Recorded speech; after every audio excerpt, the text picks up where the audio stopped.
35-year-old Umar Zada says that until there's real peace, he will not take his wife and 9 children back to their village, even though he left his mother and other relatives behind. हमसे घर बाहर रह गए, हमारे से माल मवेशी रह गए, कुछ रिश्तेदार भी उधर फंसे रह गए, हर वक्त परेशानी में रहते हैं। हम इस बात की आरज़ू में और उम्मीद में रहते हैं कि जब भी गवर्नमेंट अमन का ऐलान करे हम बस फौरी तौर अपने मुल्क वापस चले जाए, बस यही ख्वाहिश है हमारा। Since the conflict between the government and militants started in early May, more than 2 million people have been uprooted. Now authorities say it's safe enough to return.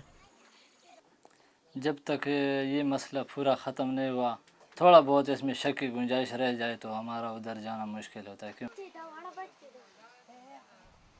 While the international community has reached out to those left homeless by the fighting by creating tented camps and distributing essentials like food and blankets, it's the local population which has shouldered most of the burden.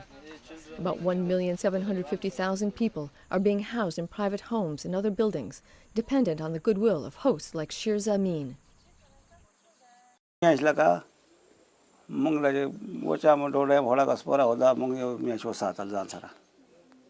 दिवसा वचना राहते तर कशाला अगोस्त जाम वगैरे रागले बघा ना मी आहे ना बात चिदनो कला बियाला राशन वसा ख्वाव दे ख्वा कला वसा मग बनी बोस्ता तसिना जी ये खबर है भले खबर लगा पर बागे बनी चटा की मैच के चटा ration वर्ता मिलावी।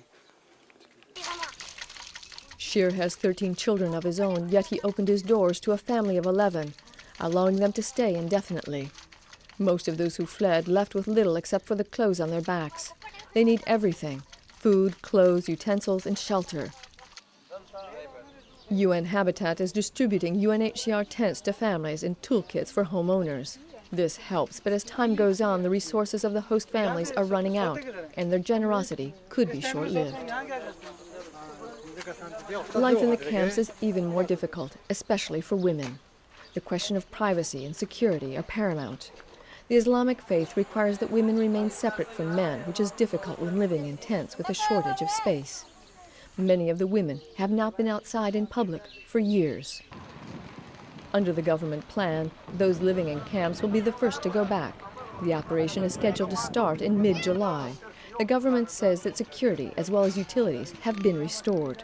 The UN Refugee Agency wants to make sure the returns are voluntary. UNHCR wants to be sure, along with our partners, that the conditions are in place for a voluntary and safe and what we call dignified return.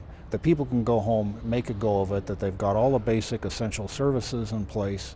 A lot of the infrastructure has been damaged. Quite a few homes have been destroyed, so people are going to need help when they get back. Many here don't seem to be in a hurry to go back.